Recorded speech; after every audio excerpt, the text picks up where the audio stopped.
Hey everyone, I'm Christina, your Maverick Scholar. Today's episode might sit just a little uneasily.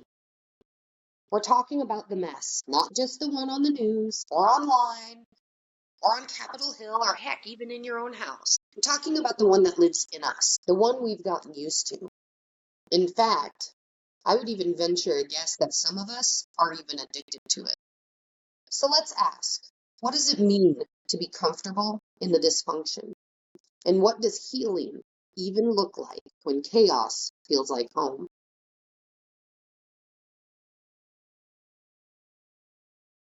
It's easy to describe the mess around us. Political polarization, outrage in cycles, neighbors turning on neighbors with comments, memes, and headlines. But here's the part we don't always say out loud, or maybe even know or acknowledge. We've made a home in it. Dysfunction has become a kind of national anthem, maybe even our own personal rhythm. Our brains light up when we feel morally superior or righteously angry. Like a slot machine, outrage delivers the dopamine hit we need.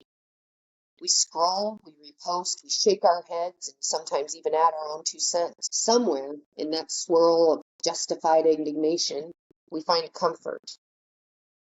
We surely must be getting something from it, or we wouldn't be doing it. There's a term that researchers use. It's called moral outrage fatigue. It's what happens when people keep reacting, keep spiraling until the outrage itself becomes performative. We're not healing, we're circling the drain. But here's the harder part. It feels good.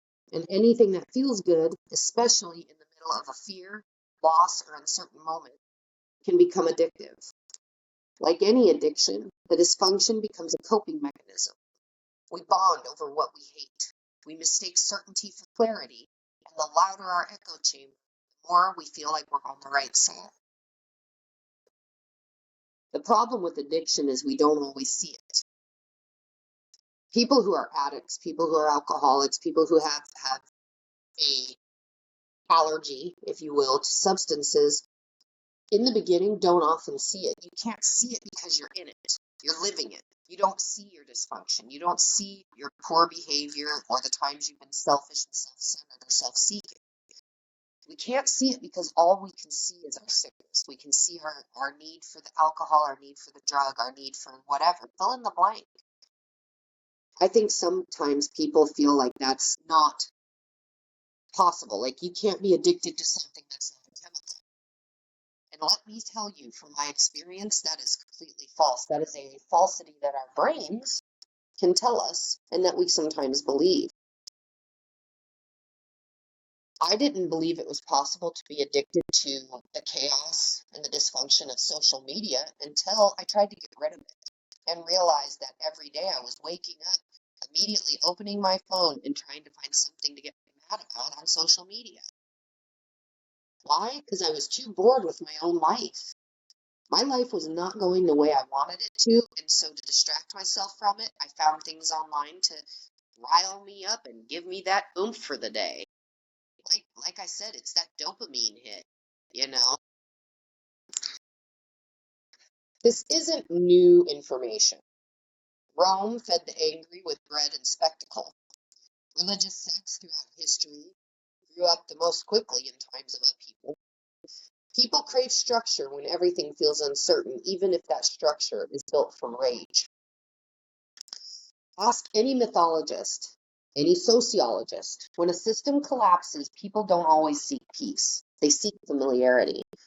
And if discontentment is what's familiar, we'll choose it, even if it poisons us. The desert prophets knew this. In Hebrew scriptures, the Israelites longed to return to Egypt. Not because it was just, not because it was comfortable, not because it was good for them or they were able to succeed there. No, they wanted to go back to Egypt because it was predictable.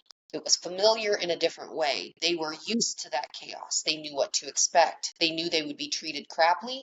They knew they would be underfed. They knew they would be worked to death. But it was predictable. They knew what to expect. In Christian tradition, Jesus didn't preach comfort in dysfunction. He disrupted it. Not with more fury, but with silence, with story, with radical attention to people who are on the margins. The truly transformative move isn't to win the shouting match or the argument. It's to step out of the stadium entirely. Let's look at it this way. Often when we're shouting about something, we're not really confident in what we're saying. If we were, we wouldn't have to shout. It's our self-doubt, doubt in our beliefs, doubt in our systems, doubt in anything that causes us to become on the offensive and the defensive all at the same time. In our minds, you're coming at me. You're trying to tell me I'm wrong. Why would that bother me unless on some level I thought I might? And if I think I might be on some level, perhaps my belief, whatever it may be, political, religious, whatever, maybe I need to re-examine it. One of the biggest problems I've come across in my short life so far has been the problem of sides. You're either left or you're right, Christian or not. There's all these black and whites, these absolutes that don't exist. Because the truth is, you're not left or right. I'm not left or right. I may believe left or right, but that is not who I am. I happen to have a set of beliefs that I follow. When I feel challenged in those beliefs, it's time for me to examine them, not double down. Because one of two things is going to happen in that re-examining. You're either going to find you were wrong and readjust, or you're going to discover you were right and you double your confidence, neither of which is a bad thing. So why do we act like it's a bad thing when people challenge us? Maybe it's their delivery, but then we need to look at that too, because perhaps their delivery is how we deliver, and that's why it bothers us. Where have we been full of ego? Where have we been unwilling to bend? Those are the areas we need to look at. That's when the poison becomes healing. Poison is, I'm right, you're wrong, and you better believe it. Healing is, I think I'm right. I don't know that I'm right. I don't know that you're wrong, but I think you're wrong.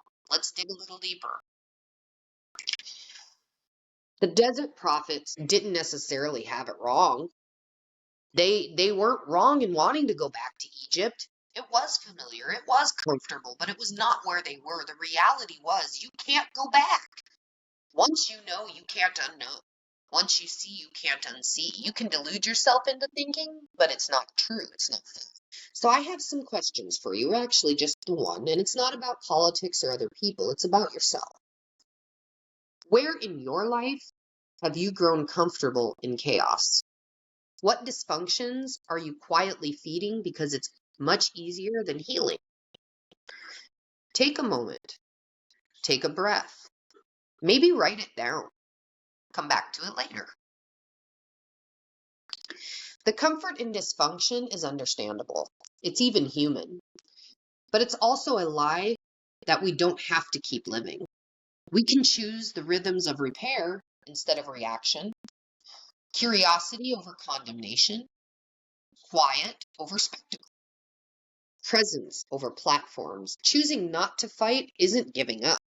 It might even be the bravest protest that we make.